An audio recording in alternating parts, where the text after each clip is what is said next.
All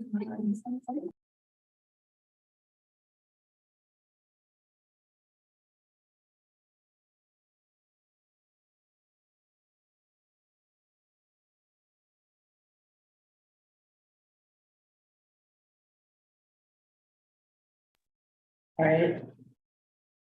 Good evening. Yes, good evening, everyone. I'm gonna call our APCD Planning and Policy Committee meeting to order. If we can please call roll.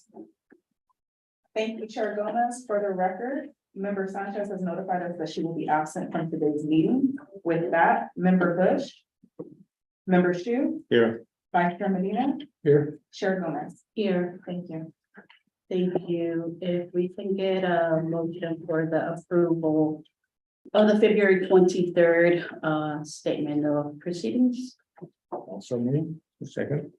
Do we need public testimony for this? Okay, I'll ask the clerk to provide instructions for public testimony. Thank you, Chair Gomez. At this time, if there are any members of the public that are joining us via teleconference that wish to address the board on this item, please press *9 now or use the raise hand feature at the bottom of your Zoom screen. Seeing no hands raised and no members of the public in the conference room, there are no members of the public that wish to address the board on this item. Thank you. I will ask for, I believe we had a motion. I couldn't hear who it was. Did you capture it? Yes, we have a motion by Member Medina or Vice Chair Medina, seconded by Member Shu. I'll go ahead and call the roll. Member Shu, Aye. Vice Chair Medina, Aye. Chair Gomez. Yes. Thank you. With Member Sanchez and Member Bush absent, that motion passes with all board members, or I'm sorry, all committee members who are present voting aye. Clerk, if you can provide a public comment for the next item, non-agenda public comment. Thank you, Chair Gomez. I would ask any members of the public that wish to address the committee on this item that are here in the conference room. And I will note for the record, there are none in the conference room. Those members of the public that are joining us virtually, please use the instructions on the screen to provide your testimony. You can also indicate that you wish to speak at this time by using the raise hand feature at the bottom of your Zoom screen or by pressing *9 now.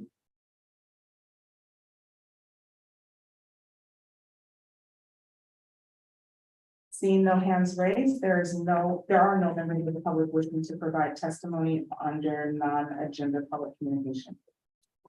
You might be moving faster today. Next item, which is a discussion item. We need to determine our time and location for our planning and policy committee meeting for this year, 2023. So if I can ask the clerk to please provide public testimony instructions. Thank you, Chair Gomez. If there are any members of the public wishing to address the board on this item, please use the instructions that are provided on your Zoom screen at this time. I would note for the record that there are no members of the public here in the conference room at this time. However, if you're joining us virtually, please use the raise hand feature at the bottom of the Zoom screen or by pressing *9 now to let us know that you wish to address the board on this item.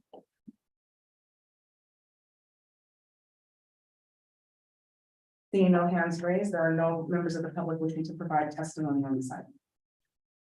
Okay. I'm gonna open it up for committee members just for context. We have had conversations about this item before, and it is my understanding that we've already agreed to meet monthly. Is it bi-monthly? Bi-monthly, April, July, September, November. So those months have been determined. Now we need to determine. And I also believe that we agreed to meet on the second Thursday of the month. We agreed to meet at on September and November of 2023 here at the APCD headquarters. Okay. However, a date and time are to be determined now. Got it. Okay. So date and time needs to be determined now. So any thoughts from folks? Do you want to keep it at this time? Location, we've agreed that we'll be meeting here. Just for clarification, that's the week when we don't meet as a board, as a governing board, right? Yeah. Yeah. That is correct. I'm comfortable continuing the time and that we need as a government, that works for people. Okay. So the date in September that's closed is it the 14th? Or? Would it be the Yes, second that would be Thursday? the 14th. Just, yes. The 14th, so it would be the 14th of September and the 9th of November. Okay. That's those days are fine with me.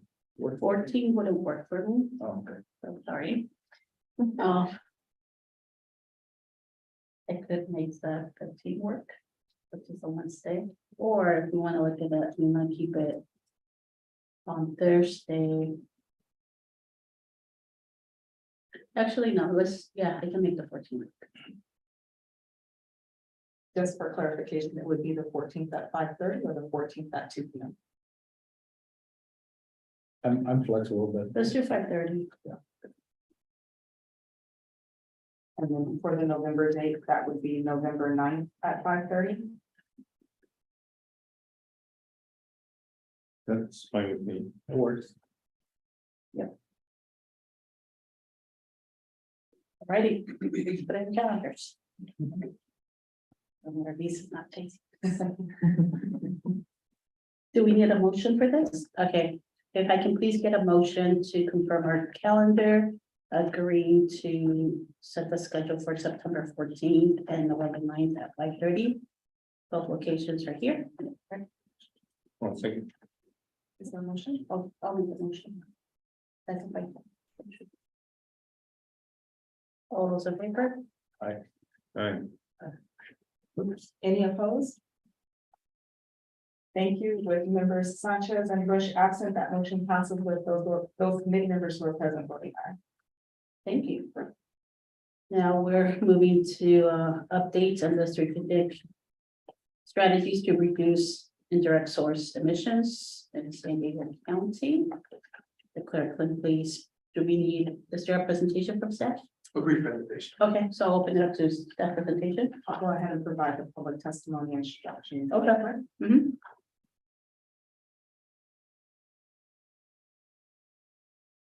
I would ask any members of the public that would like to address the board as a committee on this item here in the conference room to please come to the public table at this time. Those members of the public that are joining us virtually, please use the instructions provided on the screen to provide your testimony.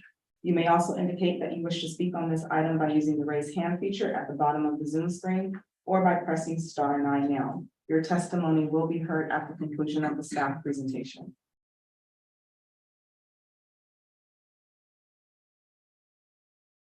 Good, no, great.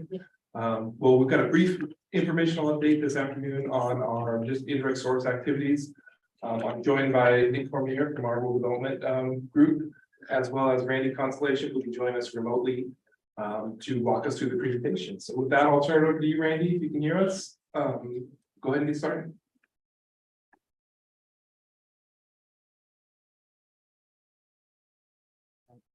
Thank you, Mike. Next slide, please.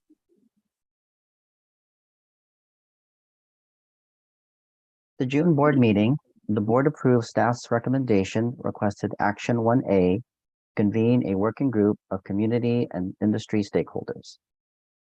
The working group would provide input on possible regulatory and non-regulatory strategies that could further reduce indirect source emissions from warehouses and distribution centers in San Diego County.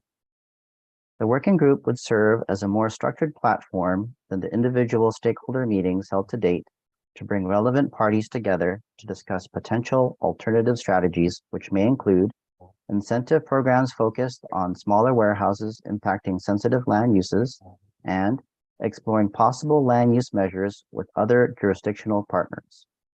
While the working group explores these alternatives, district staff would continue to track the South Coast AQMD litigation to ensure that the outcome is accounted for in any possible regulatory approach pursued locally.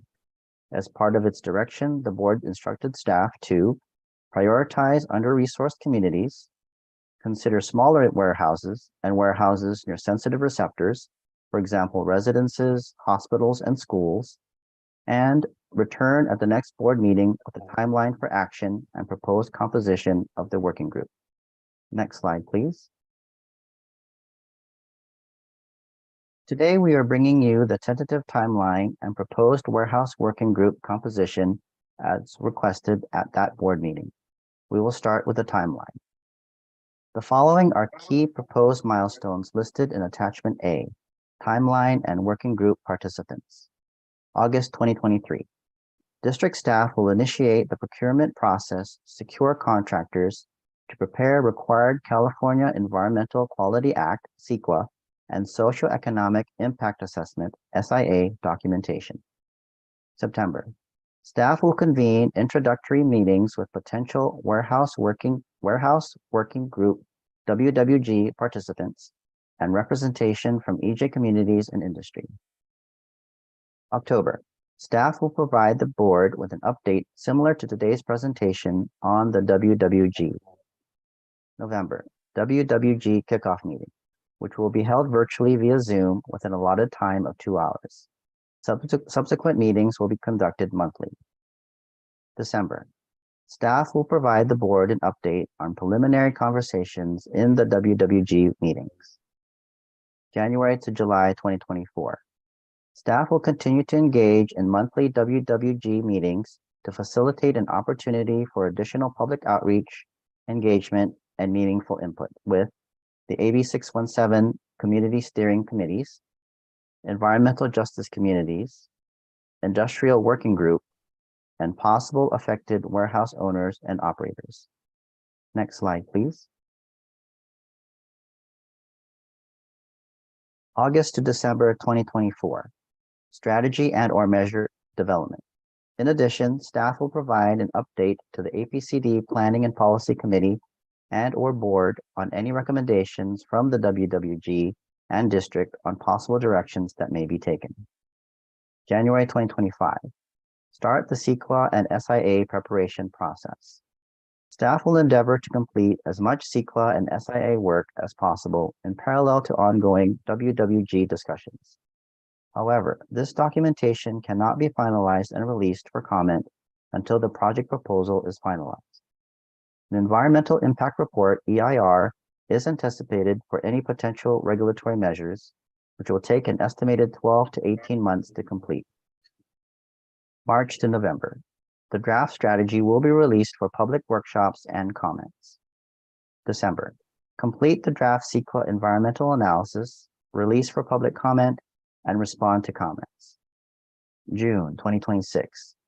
Board consideration of the proposed final strategy and final CEQA environmental analysis, if applicable, with environmental justice area analysis. July. Staff will continue with public outreach to help facilitate implementation. Next slide, please. Board action also proposed that the district develop a potential outline for the working group. Some potential local organizations that may be participants of the WWG are listed here. The WWG participants will be a balanced group composed of key local community, environmental, industrial, and government stakeholders interested in the freight and warehousing sectors, community health, and air quality. Other potential participants to serve on the WWG are listed in Attachment A, Timeline and Working Group Participants. Note that the participant list is not an exhaustive list and may be subject to change. Other state and national organizations may also wish to participate in the proceedings, some of which are listed on the slide and in Attachment A. Since WWG meetings will be open to the public, such groups will be welcome to attend and provide their feedback. Next slide, please. Finally, the following is an overview of Attachment B, Warehouse Working Group Purpose Statement, which outlines the framework of the WWG and its meetings. Purpose: to offer input to the district regarding potential regulatory and non-regulatory strategies to reduce air pollution and public health impacts from heavy-duty trucks and other indirect sources associated with warehouses and distribution centers in the San Diego region, with priority to those facilities in under-resourced communities and/or near sensitive receptor land uses. Line of reporting: if the WWG can agree on a strategy, the WWG may make recommendations to district staff and the Planning and Policy Committee of the board. The Planning and Policy Committee or district staff may report those recommendations to the board. Responsibilities. Members will be expected to regularly participate in WWG meetings, review meeting materials provided by the district, and share information and provide feedback based on their respective areas of expertise. Meeting information. Meetings will be held virtually via Zoom and administered by district staff. Links to meeting materials will be made available on a new dedicated webpage on the district's website. Duration of existence. The WWG will function on an ongoing basis, subject to annual review by the district. Next slide, please. As for next steps, staff will respond to feedback received from today's Planning and Policy Committee meeting and start forming the working group. In addition, staff will prepare to present the timeline and purpose statement to the full governing board at its next meeting in October. This concludes our presentation. We are available to answer any questions. Thank you. Thank you. Are there any, do we have any public comment?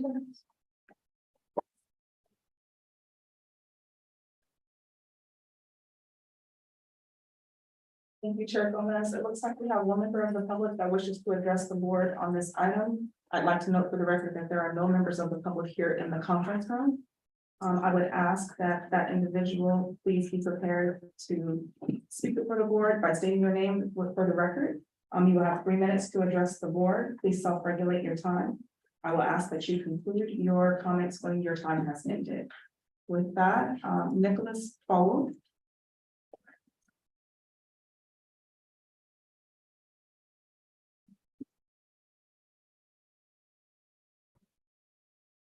Good evening. Can you all hear me okay?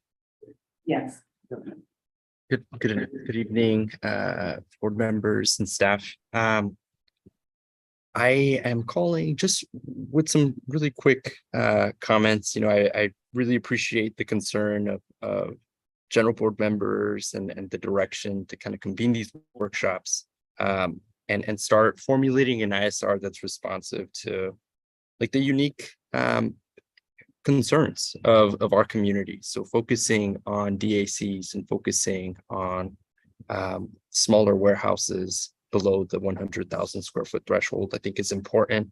And it's going to get us, it's going to help us transition to the cleaner electric future that we're looking for.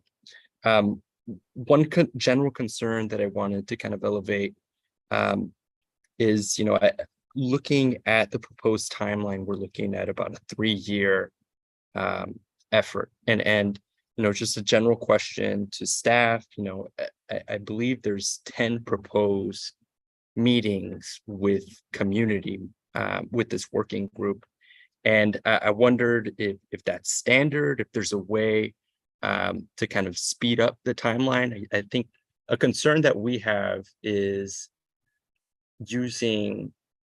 these working groups kind of delaying the existence of an ISR. And we'd hate to have 10 meetings of working groups where we're debating whether, you know, we should be regulating even facilities over 100,000 square feet, because we know that large facilities, the Amazons, the Walmart distribution centers, I don't think there's any question that we need to be addressing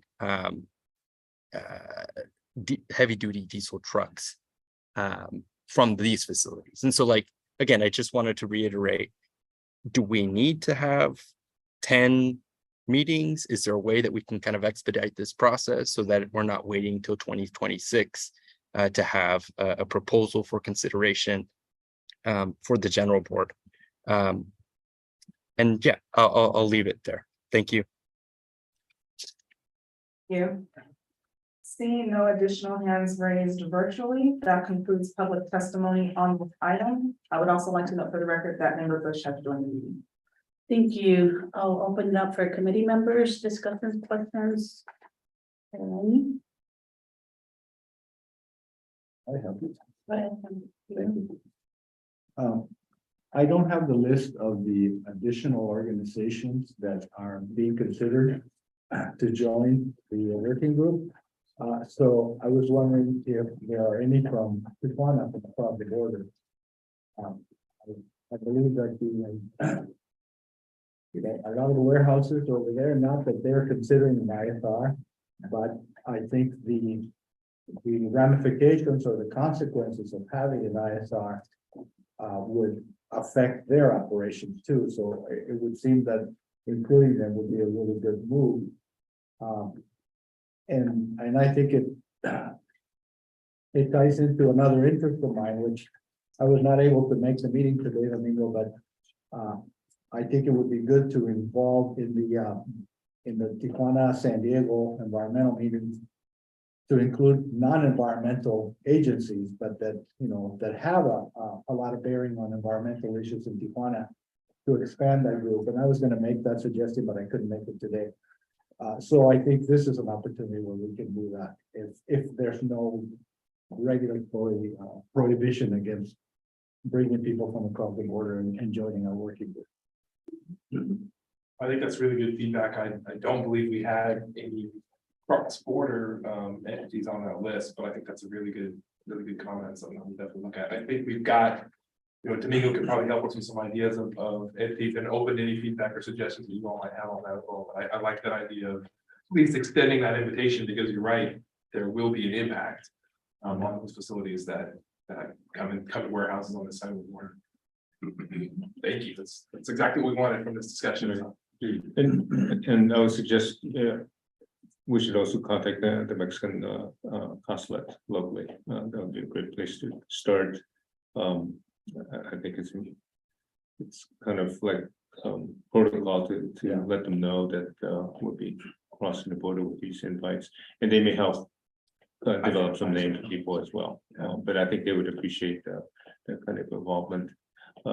They have been with regards to, there's this project of potentially taking the trolley across the border, or some kind of light rail system across the border. And so they're very much involved with that and other efforts. So I'm sure they would welcome working with us on that. My comment is also some concern about the timeline. If there's some way to shorten it, I don't know what part of the timeline you might be able to shorten.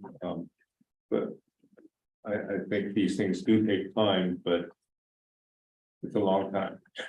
and through this period, who knows how many more warehouses are going to be established and or current ones expanded, is making the challenge greater.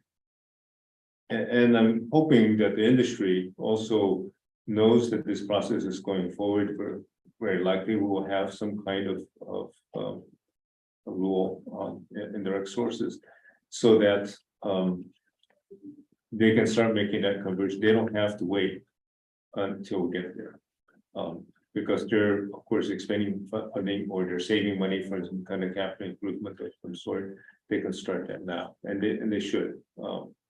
They should, because of other reasons as well, either effective cost savings for the industry, or the state has other rules coming down the line that they know of, and they should just know that this is going to be additional rule for our region.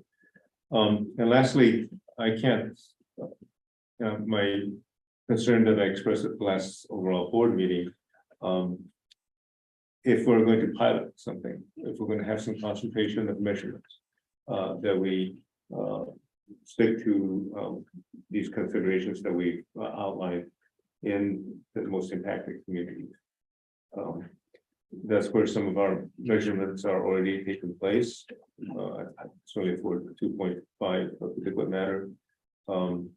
But I think working with CARB, maybe we can come up with some other measurement for the way that CARB develops their diesel particulate matter for its census tracks.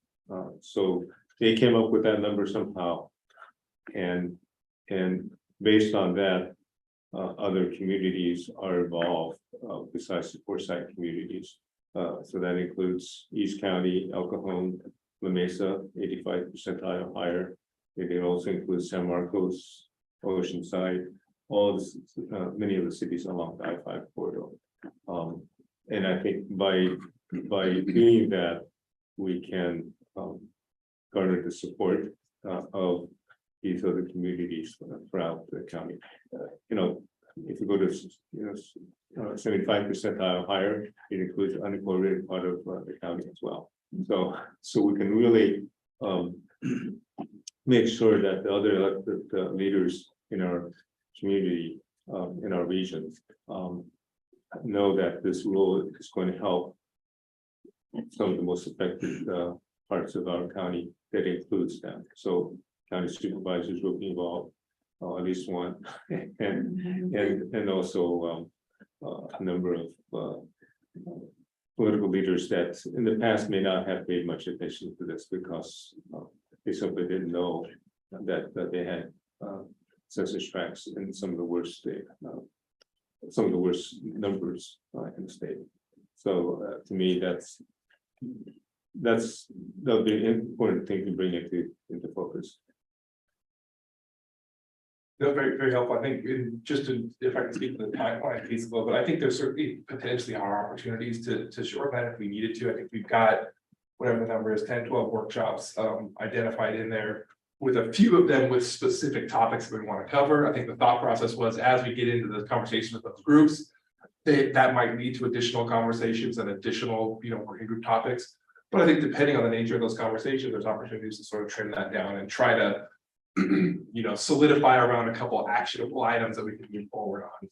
Where we have less control over the timeline, I think, is the CEQA piece, right? If we do get to the point where, there's going to be a regulatory component to this in addition to potential non-regulatory actions, that process has to play itself out, and that's where, there is a little bit of a time sink. But I think there are opportunities that staff has looked at to try to do some of that stuff in parallel to the extent that we can. So working on as much of the CEQA groundwork as we can, while we're still fleshing out some of those details, and being as, prepared and ready to go once we've got the final proposal in place, so that we can just fill in those gaps and move forward with the CEQA component. So definitely hear from the committee members as well as the public commenter about the timeline, and certainly we'll strive to look at opportunities to shorten that wherever we can. Nick, I hope I'm not bringing The only thing I was going to add to that, thank you, Wayne, thanks, well, I think the reason why we kind of built in some additional time is we looked at kind of the process that South Coast APCD did in developing their working group and the development of their measure. And they were meeting for a period of up to 2 to 3 years in the development of their measure. And so we're kind of, not that we're going to be adopting something that's exactly like what they're doing, but just trying to get a timing for scope of like, if we're going to be doing something new that addresses the concerns of our board and is unique to San Diego, we were thinking at the minimum, we might need a few more meetings to kind of flesh out whatever those ideas are, but we will take whatever opportunities we can to speed up that timeline where we can to do that. So like I said, this timeline is kind of a work in progress as things go. And I'll add too, if you reminded me with the South Coast discussion, the sort of concept that we brought to the board in June was based on the South Coast model and using some of their data. What we heard as part of that discussion and subsequent discussion with the industry is, look, hey, we might want to look at some more San Diego specific data that looks at some of these small warehouses, right? And so some of that time will probably involve data collection and data gathering, right? To see whether that's surveys or whatever the right methodology is, to try to see if we can identify. I think it was, remember Medina that talked about, hey, the size of the warehouse may not always be indicative of the truck traffic coming in and out.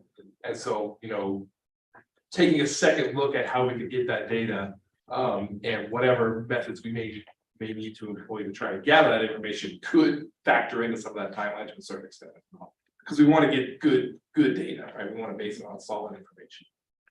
And then once we have that too, I think we can also kind of eliminate potentially other options, Right. either in a regulatory or non-regulatory fashion. So I think we have heard that comment from industry suggesting that we do some additional local data collection. So that could be factored in as part of this. And then just on Mike's point, I also want to highlight that we're trying to keep the timeline as efficient as possible from a contracting perspective by trying to get some of those contracts lined up on the front end. So staff is already working, as you notice, August 2023 in terms of procuring contractors. So we have them at the ready for CEQA or socioeconomic impact, because that's a long process for us since we're still attached to the county for contracting. So we're not waiting until we know what those final solutions look like to get that process going and have those folks on board. So it is an attempt to build some efficiency. And those contracts, those contracts will help us regardless, right? Because we'll need that support for other rules or other activities. So it'll be good to have that resource available. Member Bush? Yeah, so follow up to next point, that we kind of modeled this off of what South Coast did, right, in terms of the timing. I mean, we looked at them for just to kind of get a sense for the time they took for their working group process and the development of their measures. And how long was their working group process compared to ours again? I believe it took from inception to when the rule was adopted. I think it was a working group meeting every month, and I want to say it was the better part of 4 years. Oh, okay. From the time it was incepted as an idea in their air quality management plan to the time of when it was adopted in 2021. And that was consecutive meetings with working group meetings as well with the community and with all the stakeholders. Yes. It wasn't necessarily every month. It wasn't every month, but it was usually on that time frame, as needed, so. Got it. Yeah, I have general concerns of the timeline, but so I'm trying to balance not just like staff capability and resources too, but also the unknown items that might come up. Like part of me thinks that we could do it in some ways faster because we already have kind of a model of what South Coast has done. We're doing something different, but at least there's something there. But at the same time, like the other part of me thinks that we don't want to. We want it to be thorough. We want to get impact and address kind of the items for concern. I worry that this is unnecessarily delayed by. If industry is asking for more data, and I don't want it to get into analysis paralysis either. And sometimes I'm not accusing them of this. I'm just saying it happens. It's a tactic to delay and hold off implementation. So just being mindful of that, because on the surface, it sounds like a lot of meetings, but at the same time, like it comes like that, like it happens really fast. So I think for me, if there is an opportunity to shorten this, I'd really be interested in that too. I wouldn't want to sacrifice the quality or overload staff to where it impacts our other priorities or operations either. So yeah, I know that's kind of a mixed bag. It's not very clear. Like I lean towards shortening it, but with the caveat and nuance that that things come up. Agree on the timeline, recognizing that you need room for your due diligence. I don't want the working groups to become the political debate there. I think, if it could come to us sooner to be able to guide and support staff, I think might be useful as well. I'm just curious, what would be, I see in June 2024, there's a potential focus on environmental justice analysis. What would that look like? What is the environmental justice analysis that we're thinking of doing? So I can help answer that. So this is something that we're going to be starting to build in with a lot more rulemakings going forward, and we're having active conversations with the Office of EJ, the industry, to start building in an environmental justice component to all the rulemakings that we're going to be looking at. So it's going to be looking at these are just preliminary conversations that we're having with them right now to figure out what that looks like. But that is kind of the strategy moving forward, and would certainly be part of the CSR strategy that we would first kind of do a screening level analysis about looking at different data that's currently out and available. And then as we refine that strategy. I'm sorry to interrupt you. Would it be an air quality analysis to EJ, or Potentially, it could be qualitative and quantitative analysis, potentially. It depends on what kind of data we can get. That's gonna be kind of the limiting factor. Okay, And that's kind of the conversations we're having internally with Dr. DJ is what can we get access to? What will we need maybe as a future phase of incorporating what we can get as part of an EJ analysis and rulemaking. So okay, we're having those active conversations right now. Yeah. We are gonna have something. It's just, we're gonna have to kind of figure out what that will be. And Nick, I think the intent is. Maybe not the intent, but the upshot is it's gonna look different for each rulemaking, right? Depending on the Yeah. nature of the rulemaking, what what we're looking at, timeframes, all that stuff, that EJ component, that EJ analysis is gonna have a different flavor with each potential rulemaking, which I think is honestly really great. Like, I'm actually excited about that component of it, because it's something we haven't really factored into our rulemakings in the past, so. yeah, It's a good effort, good discussions with the team. it'd be interesting to see. The other piece is just in terms of representation. I do agree with what Member Medina and Member Sue mentioned. I did make a note about making sure that there is East and North County representation. I know that Member Sanchez cares a lot about this because there's a lot of warehousing popping up in her city. So I know North County is getting impacted as well. So I don't see that right now here. But it could be a perfect call to members of the APCD to see if they have any recommendations that they might know folks to recommend, perhaps ask. That could be a good exercise. But yeah, so based on this, I see that there's a request for a motion, correct? Or is Oh, it this is the- the information. Okay. Get discussion. Okay. As it moves forward, it sounded like there's interest in seeing if there's a way to shorten the schedule. Would it get updated and shared with us as you all go back and relook at it, and Correct. would that be So, something that would come back? well, as part of the direction we got at the June board meeting was to come back to the full board at the next meeting. And so certainly at the October meeting, we'll take the feedback we've heard So today and we'll look see a at. different calendar. Yeah, and then even if the September meeting of this group is another potential opportunity for us to sort of, again, have this sort of feedback and talk about, what a revised timeline might look like before we go back to the full board in October. So I think there's a couple opportunities. Okay, just wanted to make sure.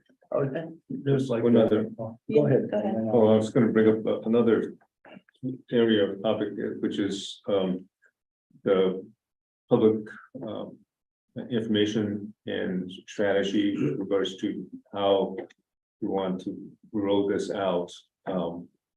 And we don't want to be too fast or too early, but I don't think we want to be caught by the public coming, some elements of the public learning about this and then interpreting it in a different way.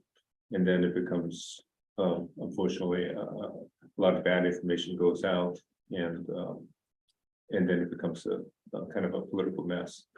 So I think, I hope we develop that strategy, and I would suggest in that strategy, we really focus early on the need, the benefits, the impact of these warehouses and the truck traffic in our communities, the current negative impacts, and that something needs to be done. And that's why we're looking forward to working on this, since that's our charge, that APCD has that charge. But I would say that that's separate from the public workshop strategy. This is a strategy on how to deal with the public messaging, when it should be rolled out, how it should be rolled out, who's going to roll it out. Because I think that's when that's going to help drive it and help us down the road. And because there's lots of potential for us to get blindsided by other elements of the community that may be very much against this and run a campaign. And they'll do it for all the other reasons. Not even, it has little to do with air quality, it has to do with some other agenda. So I think we should be mindful of that as this comes down. So kind of a strategy for not only how we roll out the working group and, notification of that process and how it's gonna work, but ultimately, whatever strategies that group comes up with, or whatever we end up recommending, strategizing on the rollout of that and the need for those sort of things. Right, and the public involvement group is going to be helpful in, they're the ones that may get interviewed if media gets involved. They're going to be some of the ones that are going to be outspoken, should it come to that point. But prior to that, we have a strategy as well as information ready to go. And we take the lead on that as opposed to letting someone else command that. There are elements in our community that would love to take something like this and use it for other purposes. So we should be mindful of that. And one way to get ahead of that is to be prepared and have a strategy in advance and maybe take the jump on that. Okay, any other comments? Yeah, my comment was about the timeline, but it seems like we're working on at least two tracks. One is regulatory and one is non-regulatory, from what Paul was saying. Is it possible that these at some point can be delinked so that if, for instance, if we see more opportunities on a non-regulatory approach, I would say necessarily it would not have all the requirements that a regulatory approach would take, and therefore we could get an earlier implementation. Is that something that you have built into this? Definitely. I think, I think there's already some general concepts about potential non-regulatory activities that we could implement on a much shorter time frame. So certainly through these discussions, if we identify things, I want to use the example of like incentives, right? Right. If we identify a targeted incentive program that can help address warehouse emissions in the most sensitive neighborhoods that we can roll out well in advance of this, then by all means, we'll do that. So that's, I think there's certainly a potential for the things to work on a parallel path up to a point, and then if we can identify we can plan sooner, break off on this, and then continue on the path for potential regulatory action. Good, thank you. Okay, so with that. Great job. Good question. Thank you for the feedback, Thank really, you. really helpful. Thank you to staff. So we are now moving to our next item, which is also an informational item related to our long-term strategic planning process. An update on the process and framework for next steps. I'll ask clerk to provide public testimony and instructions. Thank you, Chair Gomez. I'll note for the record that we have no members of the public here in the conference room wishing to address the board on this item. However, if there are any members of the public joining us virtually, please use the instructions that are provided to you on the screen for your testimony. You may also indicate that you wish to speak on this item by using the raise hand feature at the bottom of your Zoom screen or by pressing *9 now. Your testimony will be heard at the conclusion of the staff presentation. Thank you. I'll hand it over to our APCD. Thank you. And there's no presentation for this item, but I just did want to talk you through a few points, and I believe you have a handout with what's being displayed on the screen and for the public. As you've been aware, or as you are aware, we have been working with a consultant over the last several months on the initial stages of a strategic planning process. And we received a lot of great feedback from one-on-one interviews, a website that was up through the end of July, as well as the community forum. And after the community forum that we held in July, we discussed internally taking a step back and doing a much more broad community outreach around the strategic plan as a way to get better and more detailed and in-depth kind of community engagement.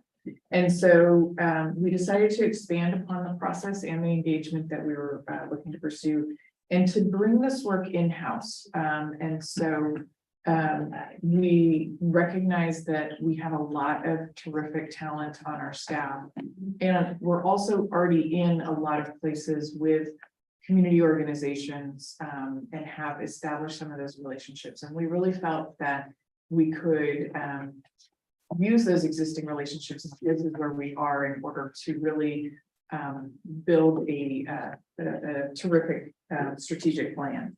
And so we wanted to take advantage of those existing community relationships and those existing kind of places where we are. And so we decided to take a step back and wanted to give you an overview of what we're thinking of in terms of next steps at this point. And so you have this very, a very high level overview of a framework that we're thinking of. First, what we would be planning to do is throughout the months of October and September, doing a little bit more coordination and planning based upon your feedback tonight. We'd be refining our plan and then bringing it to the board in October. As I mentioned, we've already gotten feedback from the process that we went through with the consultant, and so we're going to be building upon that, analyzing the information that we've received, and synthesizing what we've heard so far so that we can build upon it as we develop the process going forward. And then we'll be coming up with an outreach plan, media kit, and design the engagement process. And then we'll also look to create an interactive project webpage, again, using internal staff. It will be linked to our existing website. So I think our intent is to make it a bit easier to find and to access with announcements, engagement opportunities, and interactive comment opportunities. And then we'd be developing workshop materials and facilitation guide materials. And so, like I mentioned, our intent is to bring an update to the full board in October of this year with this plan more fleshed out. We could also report back to you in September at your next meeting if you would like that. And then focus on continued engagement. We want to, again, build upon what we've heard so far and engage more fully with board members, our own staff, and the public community-based organizations and government partners. And like I mentioned, we want to take advantage of the relationships that we're building in our existing program. So Domingo and his team, Monique, have been, and Melina have been working really hard over the last couple of years to build those relationships. We have our community steering committees in both the port side and the border. We have relationships with other community-based organizations. As you heard it, I believe it was the May board meeting, we gave you an overview of how we're going to be expanding out our work in environmental justice communities to other areas of the county. And so the intent is to take advantage of those opportunities as a way to also get input for our strategic plan going forward. And then obviously we would have other types of engagement opportunities for the general public via social media, our Gov Delivery website, and then general public forums. We're planning on 2 virtual workshops for the general public. And then also looping in government partners. And so one of the comments we heard in ISR, which was which was really great feedback for us, was to involve Mexican agencies in that process. That's what we're intending to do in this process as well, is to get input. Domingo would be helping us with that through his work on the San Diego-Tijuana Air Quality Task Force. And then also tribal governments. That's an area where we could really do a better job of doing outreach to tribal governments. Again, the lead would be coming from our Office of Environmental Justice, but we would be also working with our county liaison to the tribes as a way to gain input from them as well. And then finally, a lot of federal, state, local agency, government partners. We're already working with them in a lot of different settings. So Sandag, the city of San Diego, the county, Caltrans, EPA, and others, and really trying to get input from them in a more focused way. So we're intending that outreach would take about 4 months through the months of October through January. And then we would be synthesizing that, coming back with a plan and developing that in like the January to April timeframe. And then putting that out for public comment, ideally in April, before we start to get into the summer holidays. And then re-engaging, having a feedback loop with the groups that we had done the outreach with initially. you know, going back over what was included that they had shared, what wasn't included, perhaps on why, and really providing feedback to the groups that we pursued that engagement process with. And so this would also involve community virtual and in-person workshops, again, in this phase, and then bringing it back to the Planning and Policy Committee. And then with the intent of it, this draft plan going to the full board in June of next year. And then taking what we hear from everyone as we go through that process and bringing it back as a final plan in September 2024. So this is kind of just, again, a very broad overview of what we're thinking at this point. We feel like we, at the end of the day, will end up with a much deeper level of engagement and input and feedback into this product. We think we'll end up with a much better informed product, I think. And so, you know, we wanted to get your thoughts on that and your feedback. Thank you. Clerk, are there any members of from the public wishing to make any comments on this item? Thank you, Chair Gomez. There are no members of the public here in the conference room wishing to provide public testimony, and I see no hands raised on our virtual meeting.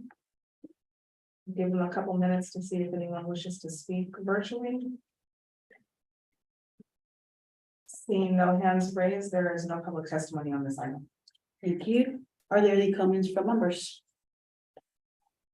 Sure.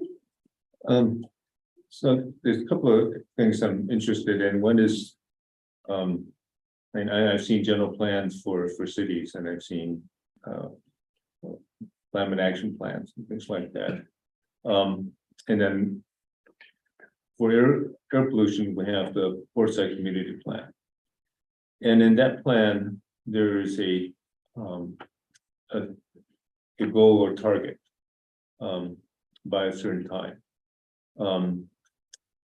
Portside Community Plan is very specific because it's a much smaller area that it includes. Is that something that's being contemplated? Is that something that this strategy could include? And that is, we develop a target. So when I was a little kid, there was a target in the Los Angeles basin. This is probably before there was a South Coast Air Basin, but there was a target to reduce smog by a certain amount, and that's still being worked on. But that was very successful in many ways because I think they did get better with a variety of things happening. So I'm wondering if that is something that can be built into the strategy, and if it's built into this the development of the strategy, then we could bring in the information, the data that we need, and develop a target, a reduction target, either by geography or at least by time and a certain amount, which includes. My friends, the staff at Sandag will say that's a lot of modeling, that's a lot of work, data collecting, and to develop that, particularly if it's going to be something that has to go through some kind of environmental review. But in any case, I'm wondering if that's in the scope of the strategy, development of the strategy, or can it be?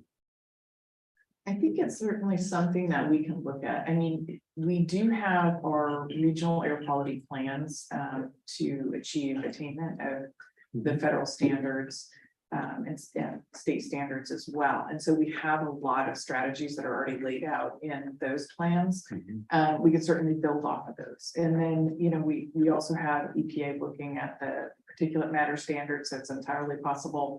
We could be looking at a plan for that in the next couple of years, depending on where they set that standard. So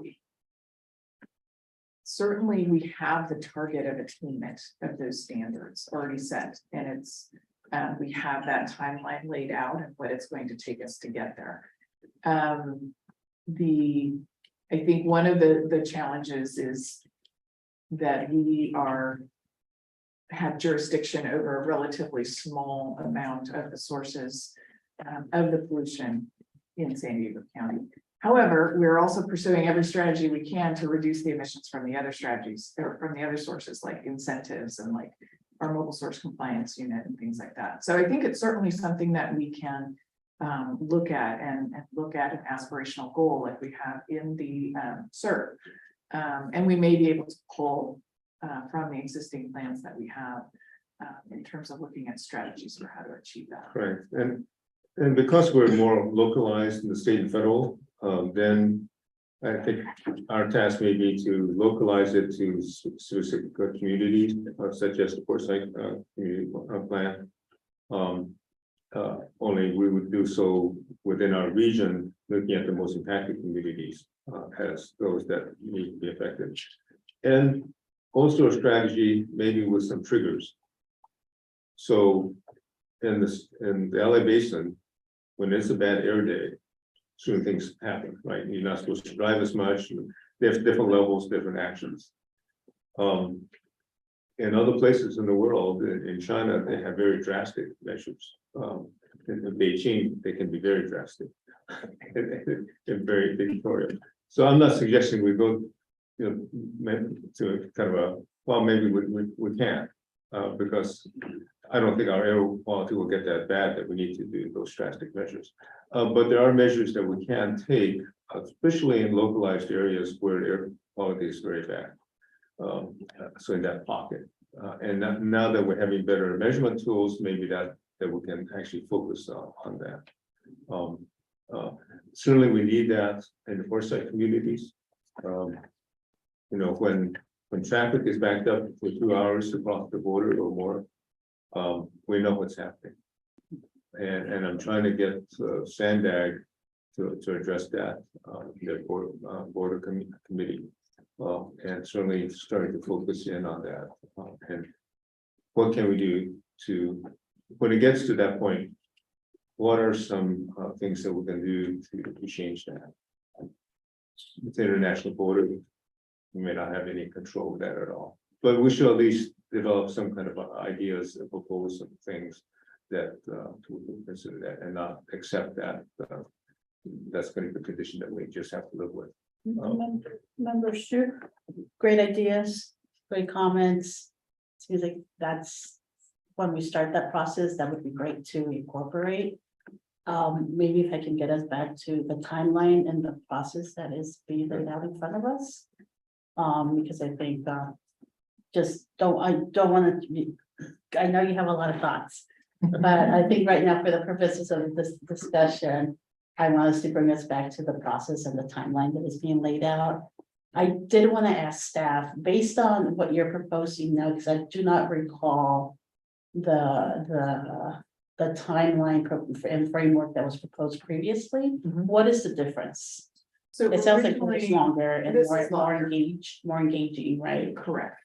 So originally, we were going to have 2 community forums in July. Okay. And then be bringing a draft plan to the board. I want to say at the August meeting, and then that got. Well, Next year. right, no, August this year, Oh, okay. and then coming back to the full board by the end of this calendar year. Okay. And potentially as early as October. So we're having like 6 more months, almost. We're adding, yeah, Which is great. at least, Uh-huh. and a lot of additional community engagement, I think is Okay. probably a good summary.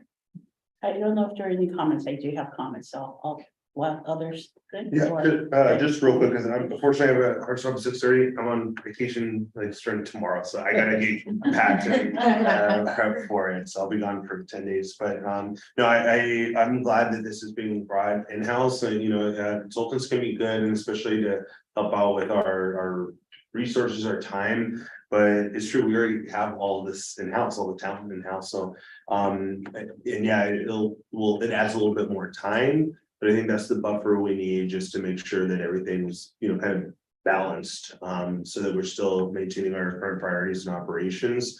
I like this framework and the timeline, the outreach, if there is opportunity to almost, I think there's so much on air quality, especially with work going on. I don't know if there's opportunities to piggyback on some of these meetings because, or even maybe adding this to an agenda item with another kind of similar meeting or topic. And so that way it's not necessarily reinventing the wheel. It might be easier on staff resources to just piggyback off something already happening. There's sometimes Zandag workshops and, you know, not trying to hijack other groups' things, but like I think it helps with turnout and even in the staff time and resources to partner with any other agencies. I don't know if Caltrans is doing anything with this. Like, so anyone else is doing these kinds of workshops, maybe we can partner. So we're not sort of kind of piggyback. My only suggestion, but otherwise, I think this is great. Timeline to support this. Yeah, great work. Thank you.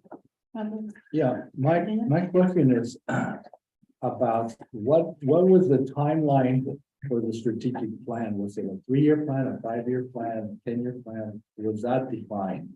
And having this process take 6 months longer, are we expanding the horizon for the strategic plan timeline or? We're generally looking at the same time frame, and so they were looking at like a 3 and 5 year strategic plan. Okay. You know, I want to say generally they were going to come back with a 5-year plan, but at the same time, you know, I think that's the horizon that we're looking at as well. So I don't want to say that this is going to be looking at a broader time frame. I don't think that's the case. What I think we're trying to do is get broader engagement and again, bringing the process in-house so that we can take advantage of the relationships that we have, the talent that we have on staff and the places where we already are, the spaces where we're already interacting with the community to be able to really get that engagement that we're. Well, I really like your idea of keeping this committee and the board involved or at least up to date on a regular basis of what you're finding. I hate to wait till January or April next year to find out what the plan is all about. Yeah. You know, if we're gonna have input into it, it'd be nice to have it continuously. Oh, yeah. So our intent is to, like I say, come back to you in September with a more refined framework, and then bring that to the full board in October. We can also at that time summarize the input that's already been provided. Right. So that's, you know, that's not lost. We have all that information from the consultant already. Yeah. And we can certainly provide that piece to the board so that then when we have, whether it's a mini workshop or an all-day offsite with this committee in you know, January, February of next year, then we're already kind of have that input behind us. Yeah, that would be great. I have a couple of questions. Definitely supportive of having more engagement. I think the more we try to get, it gives us better perspective, right? Just wanted to clarify. So the consultants are not going to have a role anymore, or they will eventually. They are not. Okay. So what we've determined to do is, like I say, to bring that process in-house. Okay. And to, we may at some point bring on some limited facilitation resources down the road for Okay. particular forums or that sort of thing. But the intent is to really use the resources that we have on staff. Okay, just wanted to make that clear. The other question that I had, this is, the proposal is to bring the final strategic plan to the board in August of 2024, if I remember correctly. September. My only concern there, and this is not to adjust the timeline or if it needs to be adjusted, but I always think about it from a budgetary perspective, and I know I said it before. I want to make sure that whatever comes from this, that we're lining up the budget, right? And being that this is September, we've already passed that process. So if it can be adjusted or have an understanding that as we're adopting the July cycle, that we might need to revisit it pretty soon after. So it's just Yeah, one of those, yeah, that's. so we need to just be mindful of that. And we may be able to show those linkages when we bring the draft plan, because that's our budget cycle Mhm. at that point. Yeah. So there, we may be able to try to, Mhm. and obviously, if we need to refine it down the road. we But you're not doing the whole thing, right? So yeah, Right. that might make sense. Yeah, so I just wanted to make that comment on that. Outside of that, I think it's good. Appreciate it. Great, thank you. Mhm. No, I appreciate all that feedback and, you know, like I say, it's not ideal for us to, you know, have it take longer, but at the end of the day, we really feel like this is going to result in a better product that's more grounded in Yeah. feedback. I think the fact that it's the first one too, so giving its proper time and efforts, I think it's totally worth it. Yeah, no, that's how we felt and Mhm. And you have a so we're great team, excited about it. you have a great team. We do, and that's another thing that as we kind of took a step back and looked at it, and thought, you know, we do have a great team of folks that are ready and able to work on it, and obviously they all have full-time jobs already, so we're working this in terms of that also impacts the timeline, right? So we try to be mindful of that. That's self-inflicted. I think the other benefit too is not only building on the existing great relationship that we have, but strengthening those relationships through this process, right? Mhm. Where it's us having those conversations as the agency directly, as opposed to working through a consultant, it gives us that opportunity to strengthen those and, you know, build more trust through the development of the plan. So I think that's a good upshot as well. It establishes a feedback loop directly with staff. Yeah. Right. Yeah, I think there's just a win. Certainly worth the extra time. No, thank you for that reflection. So with that concludes this item. And thank you. And we will be moving to our almost final. Well, it's our final item, the Clean Air for All Awards program. Yes, this is also an informational item, and we will vote. So we'll ask the clerk to please provide public testimony instructions. Thank you, Chair Gomez. I would note for the record that there are no members of the public here in the conference room.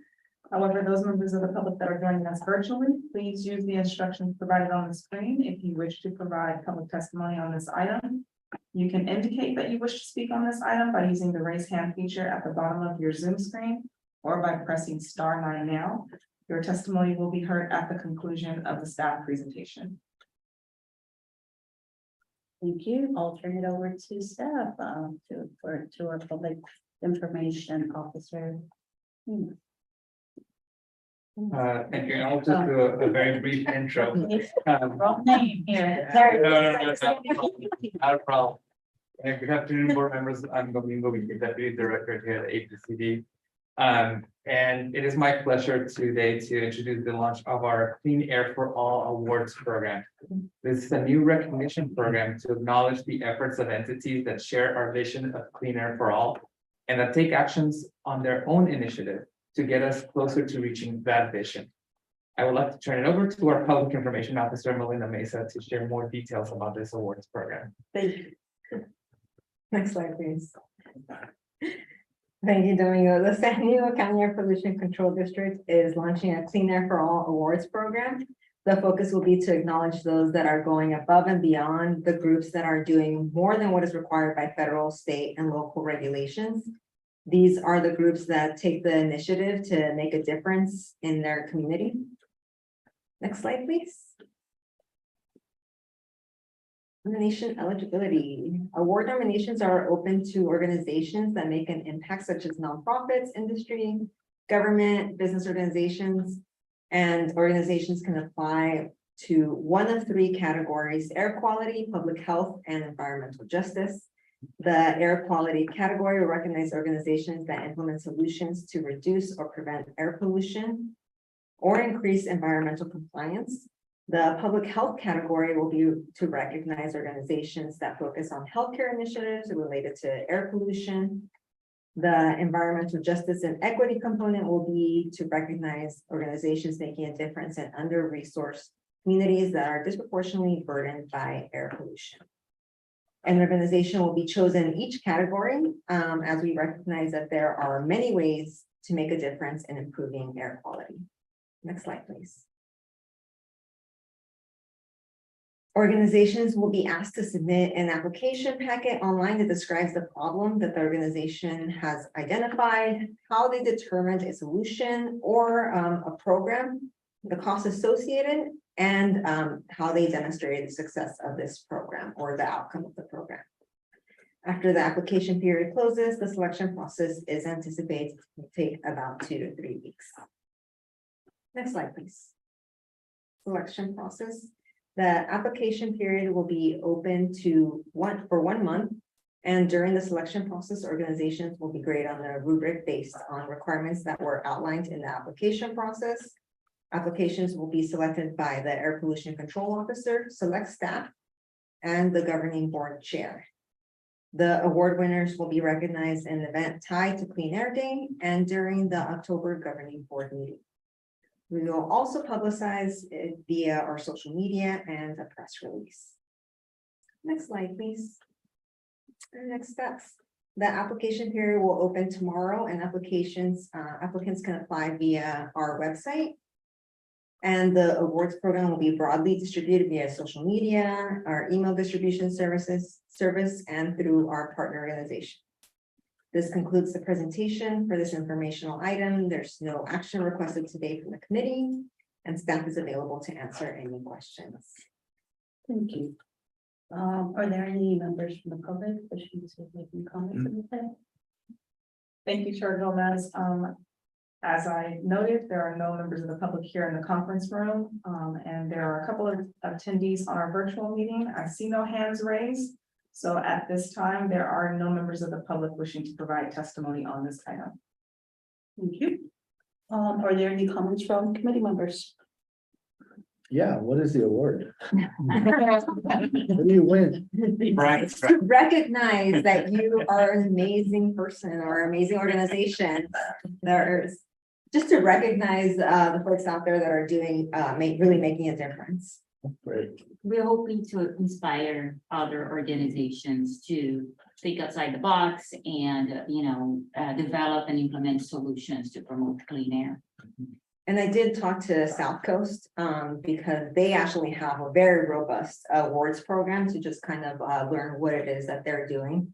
Of course, ours is very much in the preliminary stages. They have a whole banquet and everything. But maybe one day in the future. I'm looking at Paul. No, the intent of this is to, like Melina said, align with Clean Air Day in October, October 4th. And have an event, and what we're thinking of is more of a community friendly event rather than a banquet or dinner kind of thing, at least at this stage. And perhaps a plaque or something recognizing the awardees. But like Miami said, the intent is to really try to inspire folks to go above and beyond, recognize those that are going beyond compliance and really there's some really exciting work that folks are doing, and we'd like to be able to elevate that and associate with Clean Air Day. Oh, and I think recognition itself is something that moves people to further action and to improve. So I certainly don't expect, some kind of a fiscal price, but I was just wondering how, are we talking about, could be kids in school to do a project or our program? You mentioned the outcome, and I was just trying to figure out is it when they achieve something that they get the award, or just when they talk about what they want to do? How are you going to evaluate those different types of proposals? I think what we're looking at is the project itself that's Okay. going to achieve a particular outcome. And within the nomination process, we can evaluate how they are capturing the results of that project or what kind of outcome measures they're going to identify. But ultimately, we want to, like my colleague Miami said, we want to inspire others to get out there and do more, to get us closer to our vision. So Whether it's a project that has already, come to a conclusion and they can show us the outcome. Or a project that it's in initial stages, but that is very innovative. That will Expected out. exactly, and the expected outcome will be something that will be recognizing as well. We do have a detailed procedure that we prepare, just to outline, the criteria and explain, how the awards are gonna be selected. I think it's also very broad because I think doing it that way allows people to be can be very creative. So leaving it in a broad perspective also allows us to receive more applications. Yeah, and just to finish up, from the business side, if somebody gets a prize, all the other competitors are gonna want the prize. Oh, I already thought about that. We're gonna check their compliance rate before we hand out that award. Right, Ivy? No, that's And we good. don't want to limit to industry or, regulated entities. As Melinda said, this is really broad. Yeah. Environmental groups and, really any entity that it proposes a project that aligns with our goals and objectives. That's great. So is there one award or they have different categories? Three awards. In the One three in each category. In each category, that's great, The broader write-up is in your packet, so for future reference, it's in there. great. And, so they'll get the bragging rights, if not, Right. so that, well, if you're a good bragger, that's worth a lot. And we'll also support, by getting the word out to our social media and through different channels to make sure that, they get the recognition. But you're working on some kind of event on Clean Air Day to announce and so forth. So I think, depending on the entity that wins, they could make good use of that for something. They can use it for their own public, if it's a corporation, they'll use it for their public relations program. And if it's a nonprofit, they can use it for fundraising. So there's a number of ways that I think could be beneficial to the winners. And in the meantime, if we come up with something like a water bottle that. Especially. We're hopeful to also promote the agency and, Yeah. so focus on who we are and what we do. It's a great idea. That's good. Thank you. Thank you. Alrighty, so that brings us to the conclusion of this meeting, adjournment. Meeting is called to an end. And our next meeting is scheduled for September 14th, right? 5:30 p.m. Here. Thank you all. Thank you. Thank you. Great.